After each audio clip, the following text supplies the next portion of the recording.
Hi, my name's Nick Broughton and I'm a Randomfish. Hit that subscribe button and let's be Randomfishes together, shall we?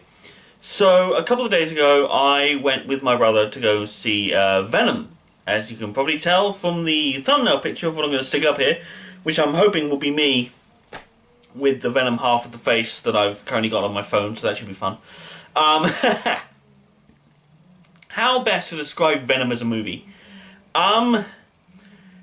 It's kind of hard because I really want to compare it to the comics. I really do. The comic books are, in my opinion, possibly the best, if not the only way, really, to look at Venom as a character. And unfortunately, through multiple reasons and through multiple things, obviously, and through various decisions made and deals made with Marvel, Spider-Man wasn't something that they could use at the time. They wanted to sort of cement themselves as a decent company that works alongside Marvel, not just be Marvel's bitch. And I get that. I really do. And the film is not bad, it's not good. It's, to use my brother's phrasing, it's not bad, it's not good, it's entertaining. I agree with that. There are certain things in the film, anyway, you know what, screw it, I'm going to go through this thing. Spoilers. Massive amounts of spoilers. If you haven't seen the film, go fucking watch it first and then come back to this review, please. Either that or you're a really weird person who likes to watch reviews before you see a film. This is not spoiler free. You don't want to be doing that. Trust me. So we open up with a spaceship crash landing and a company attempting to fish out the contents, fishing out what was left inside the ship. That being meant to be four anyway, containers containing 4 organisms, or symbiotes, if you want to call it that. Although if you're watching the first trailer, it's symbiotes. No!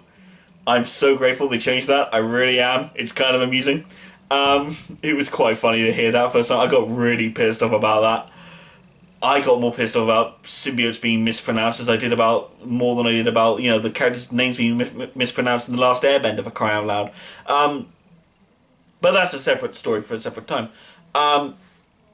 We get the symbiotes being released from the ship in their containers and being sent off to this company.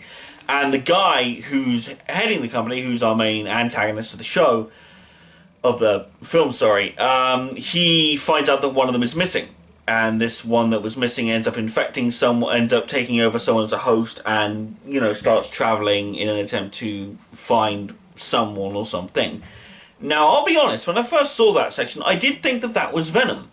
I did originally think that it might have been Venom that was there, and it's not, as we find out later. We then cut to San Francisco, because they couldn't use New York, could they? No, they couldn't. They couldn't use friggin' New York.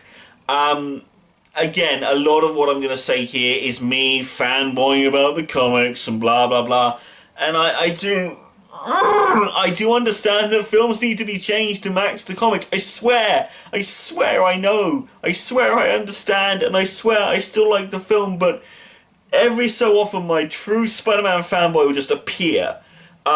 I have read Spider-Man comics for years. He's my favorite superhero above Batman, for crying out loud. Like, Batman to me is a massive character. Spider-Man overrules him for me. And it's kind of bizarre. But anyway, the Spider-Man and the Spider-Man pantheon, I should say, more so than just Spider-Man, the character on his own. But here's the thing. It's quite fun, because obviously you're in San Francisco. I get it, they had to set it somewhere different from New York, and that's fine. Eddie Brock has got a girlfriend, or a fiancée, I believe, and he lives in a nice flat, in a nice apartment, sorry, and he has a very good job doing a TV show, the Eddie Brock show, or the Eddie Brock Hour, or whatever it is they want to call it, where he goes off and does these really powerful interviews, like these really sort of cutthroat interviews with various people, trying to get to the truth of all the situations, which is really cool to see. It's sort of like what you'd imagine Brock to do, really. I mean, I would have loved that to have been a thing in a Spider-Man movie, have an Eddie Brock in the Marvel Cinematic Universe, have him be this really hard-hitting journalist who wants nothing more than to just bring down all these bad people and then You know, much like how in the Spider-Man 1994 animated series, where he attempts to, you know, out the lizard, and it turns out that, you know, Spider-Man finds a way of bringing more of the human side back out, less of the lizardness, and Eddie sort of ends up on J. Jonah Jameson's bad books because of it, you know. The idea was that Eddie and Peter were rivals in the Daily Bugle in the show, so that would have been cool to have seen in the Marvel Cinematic Universe, but we're not going to get that, I don't think. So it's fine. But he goes off in an attempt to find and interview the leader of this large corporation. I don't remember the names because, as far as I'm concerned, I'm sorry. This is my main issue with the film. It's the antagonist. I'm sorry, but big giant corporation with giant corporate head attempting to do something bad that he thinks will save humanity. Haven't we seen this yet? Haven't we seen this already in like multiple friggin' movies? That's not me harping on the comics. That's me legitimately saying, they've done this so often! Why is it still here? Why can't you change a villain? Why can't you just change the villains? But I'll be honest, again, not a rant that I want to go into.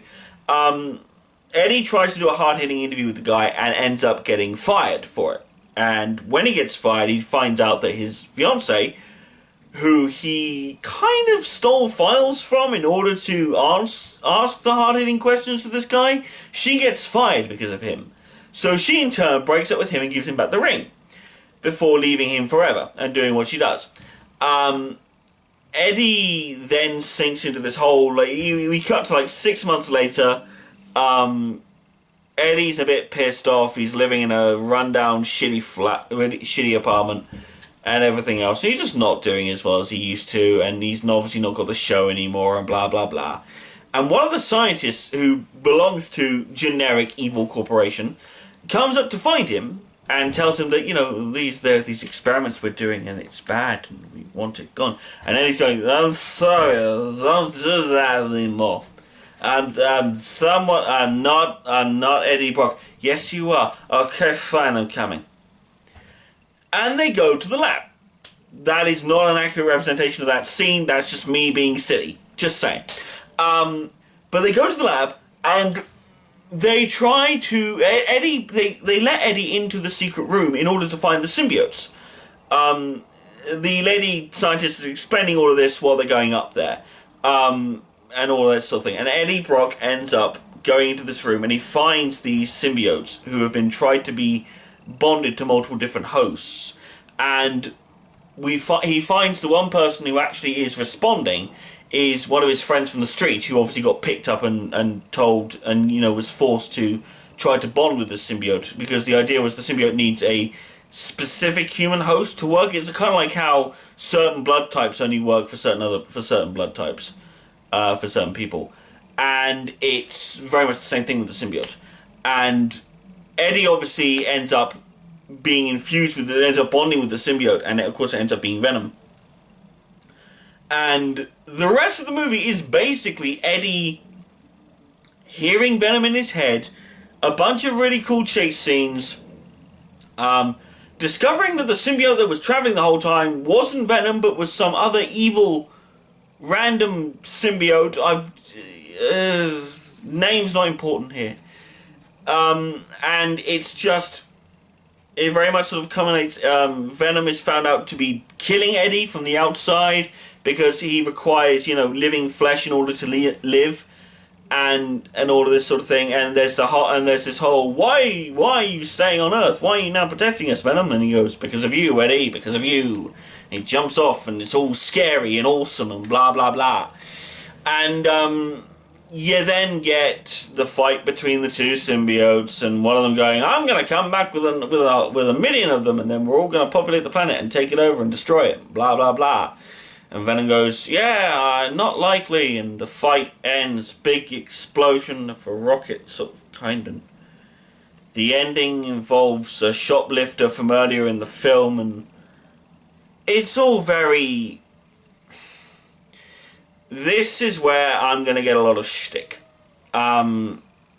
I find the film to be a very generic action film. It doesn't feel very unique. That's the problem with a lot of movies that don't try and take a unique approach to this. Sony, bless them, they've tried their best. They've done a good film. I'm not going to say for 1 second that it's a bad film. It is entertaining and it is fun to watch. There are about 2 to 3 moments in that film that I laughed out loud. And that was 3 more than I was expecting to laugh out loud at. I went into this film with the belief of this film is going to be awful. Like, I'm going to be head in hands, shaking. I'm not going to be happy at the end, everything else. I'm not going to have enjoyed seeing this on the screen at all. And I did. For the most part, it's fine. Tom Hardy is a brilliant actor to play Eddie Brock. He really is. I think most of my problems stems from the fact that I feel like the whole thing was just a very generic, action-y movie.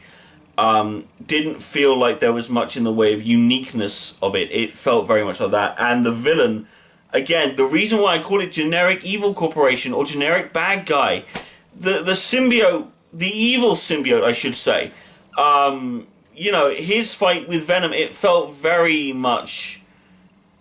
so very weird and a bit too, how do I put this? But a bit too formulaic, I guess, is my best point on that. Venom, to me, felt like what should have happened, I feel, with Venom, actually. Let's go with this. The thing that I felt most about Venom was that I refer you to Ang Lee's Hulk from 2003. That film did not do well. And I'm not going to try and defend it now because that's not what I'm here to talk about. But it took a very psychological thriller sort of look at it.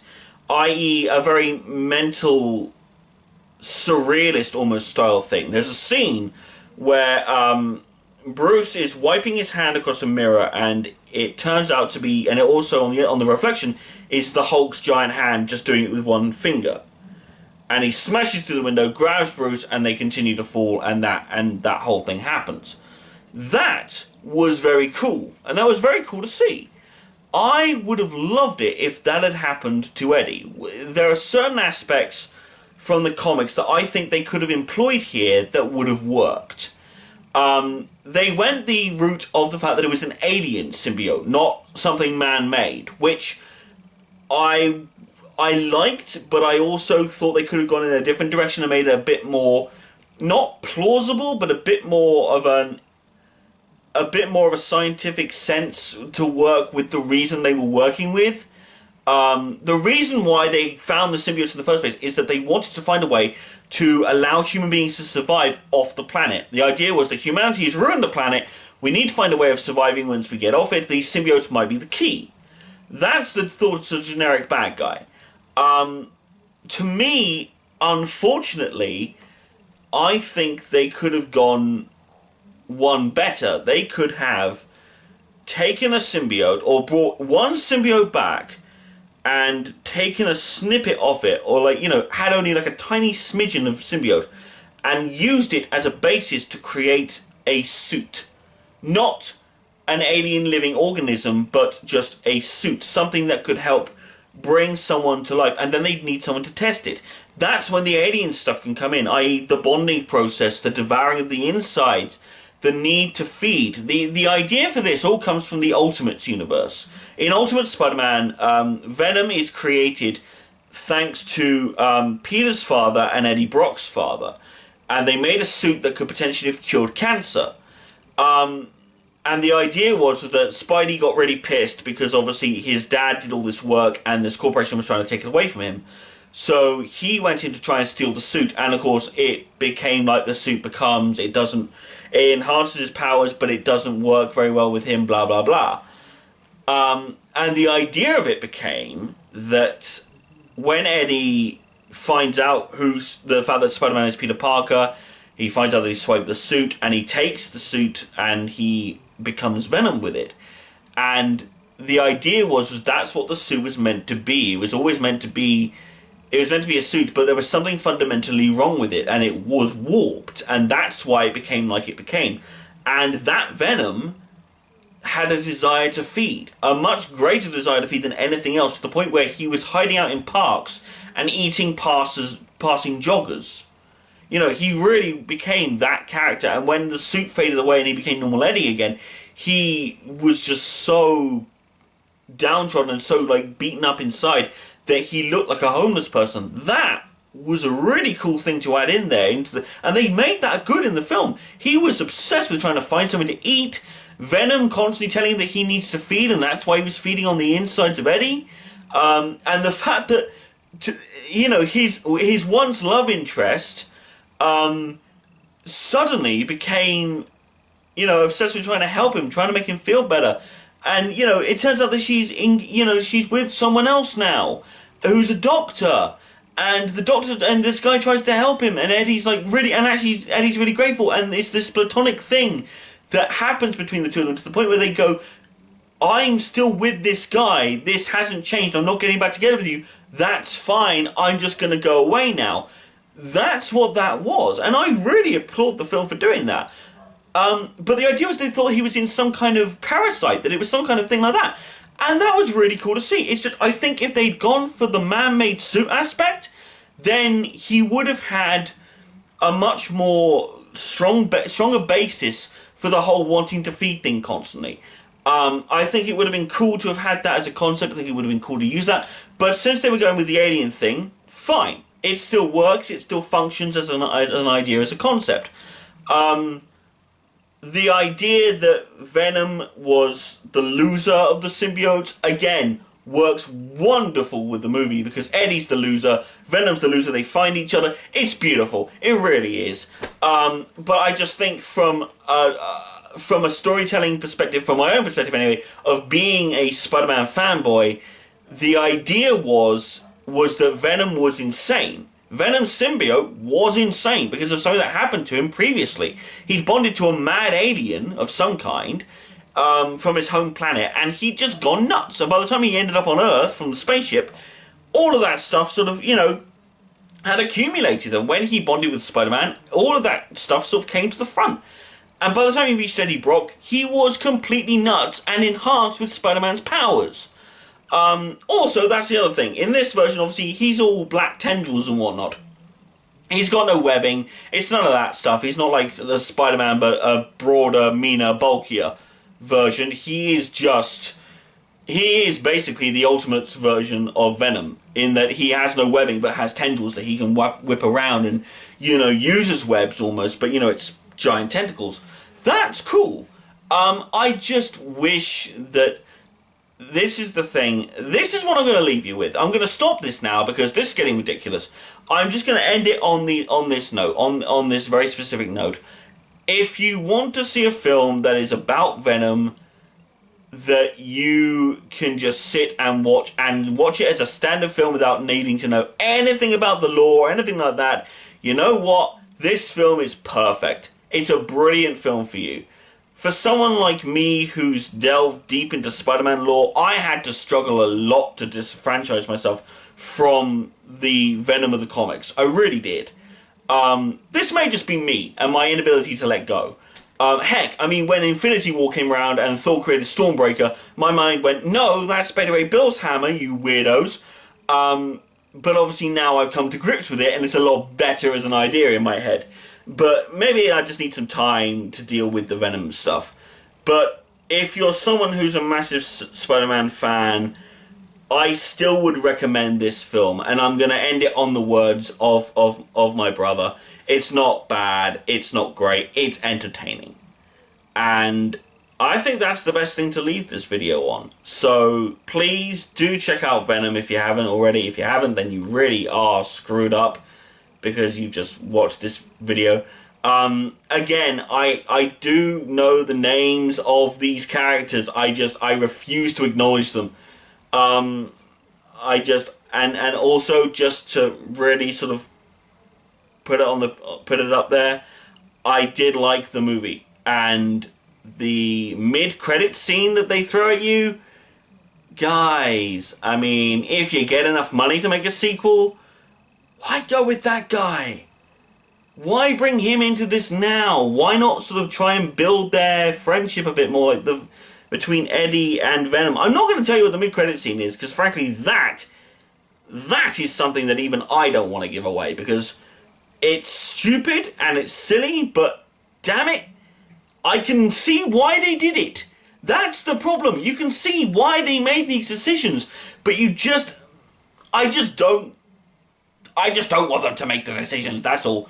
I want them to remain so loyal, and yet it won't work, and I know that it won't work, and that's just a brilliant thing. I love it, because obviously this film still gives me what I want, but it still makes me go, why isn't that there? But you know what? It's still a good film. It's still entertaining. It's still... There's some brilliantly funny lines from Venom as well as Eddie Brock. But you know what? Check it out for yourself. Enjoy it. Watch it a second time. I don't know if I will, but you know what? It's probably worth it. It's probably worth it at some point. Randomfish out, guys.